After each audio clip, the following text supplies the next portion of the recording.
I really there was something that I wanted to explore just a little bit more, expand upon. For sure. You did this beautiful thing there of comparing and contrasting the liberal side from successor ideology and explaining successor ideology and how there's like these flip sides to it. And you said that grace and forgiveness are opposite from critical theory. So, what is it about critical theory that's the opposite of grace and forgiveness? And what is it about grace and forgiveness? What are those qualities? Why do they work? And why are they needed to be gotten or destroyed, dismantled by this thing called critical theory? So, what's the relationship between those things? Wow, what an Yeah. awesome question. Well, Uh, and I wonder if maybe grace and forgiveness are more in conflict with repressive tolerance mm, mm, than mhm. with Okay. critical theory. Okay. Yeah. But maybe I do understand that if there is forgiveness, then the and grace, then the battle is over. Huh. So perhaps that's the rejection of Whoa. grace and forgiveness. If there is grace and there is forgiveness, then what battle and what war is there to wage and rage? Okay. So, Tim Wise or Weiss. Did we I, just figure something out? Well, it just it's at some points I want to rage against this particular machine, if it can be called a machine, because it's not even logically consistent. Because it's more of like a virus or a disease or a cancer than a Yeah, machine. But yeah, I got to rage against it. Sometimes I rage against it, and sometimes it just makes me really sad because grace and forgiveness, like I would be ruined if I didn't receive those things. I yeah. would be ruined. I would not be around today. I would have figured a way out of this game if I hadn't been given those things and continually be graced and forgiven.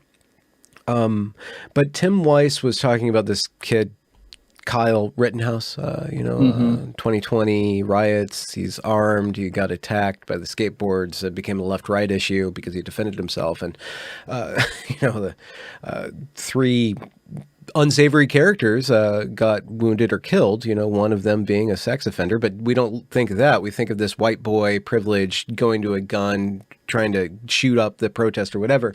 And Tim Wise, who's this, like, top of the, he never got as big as D'Angelo, but he was doing the same grift. He's still doing the same grift. He does this anti-racism thing and Okay. preaches to white about guilt and berates the whites for blaming, for doing all this For evil. But being.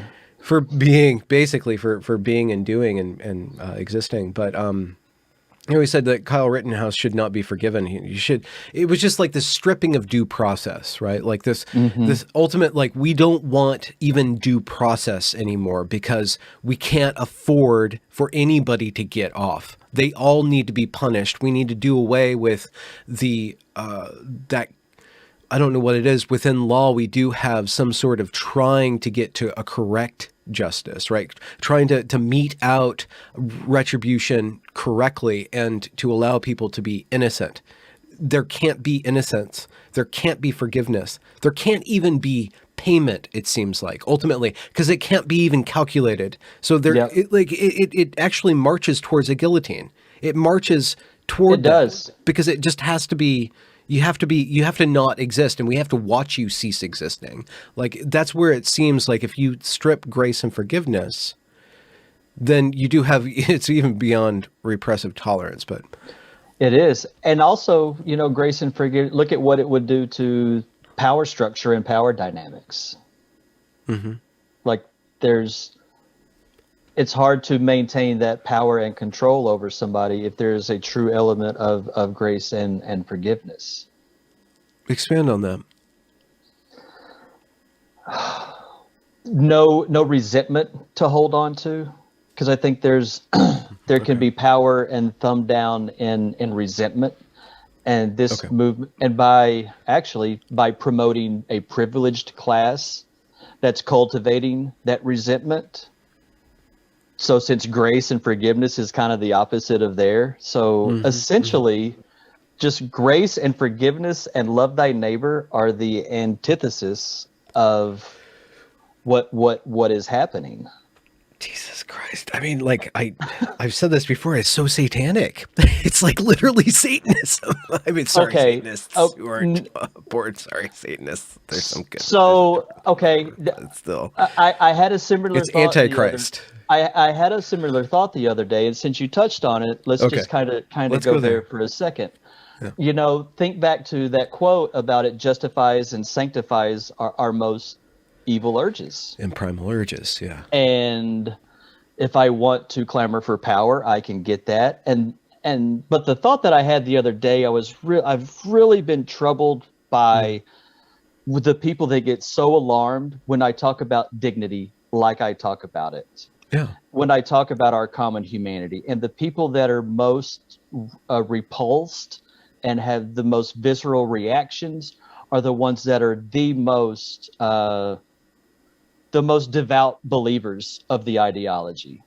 So the only thing I can think of is like, wow, that the only explanation I can have for you to be so triggered and alarmed by that is that there's really and truly this element of evil in this that perhaps is capturing the hearts and minds of people.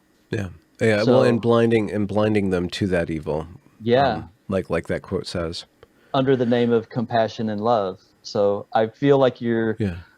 pretty spot on. Unfortunately, it's such a weird time. Yeah, it is. So I'm in trying to figure out the proper way to go about being a warrior for actual what I perceive of as social justice, which is just like being sociable and just, Right. and reluctant activist that I am, thanks to Evergreen. Why did I even go there if I don't want to become an activist? What do we do?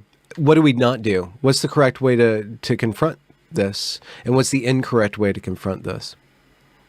One thing that I appreciate that you recently did was kind of your take on the anti-woke movement, and I forget just the comments that you made about the libs of TikTok, and the type of like porn that attention porn that was driving. I really honestly feel like we have to stop just screaming at each other, and really understand what is at stake here is individual autonomy, is the right of an individual to choose to live their life. That is really and truly what is at stake here. This is not a Republican thing. This is not a Democrat thing. This is not even the critical race theory versus a non-critical race theory thing. Yeah. Like this is a moment in human history that really requires all of our attentions and for all of us to make a decision in our mind and in our heart. Are we builders and are we destroyers? And if we choose to be builders, you and I we have made that conscious effort to be builders. So Well, we I do have some to, demolition, but I try to control it. That's the for thing. sure. But I feel that we have to live our lives in ways that demonstrate that we are builders, how we interact with each other, how big of a circle can we draw? Where is the line that we draw in the sand? And mine is essentially, I want to maintain a free society. So that's what I see, and having open conversations about what exactly this moment in time is and what is required of our attention. Like, let's stop the traditional partisan conversations that we've had, red and blue and all of these things that really don't mean anything anymore, to figure out what makes sense to us and what ideas do we want to, think about the ideas as a baton, and we're passing them off to a new generation. Yeah. Do we want to pass them the tools of destruction in hopes that maybe one day somebody will put those tools down and then begin building up again? Or do we want to realize that we've been blessed to live in the freest, the most comfortable period of time, and that is we're at risk of losing. What do we do now?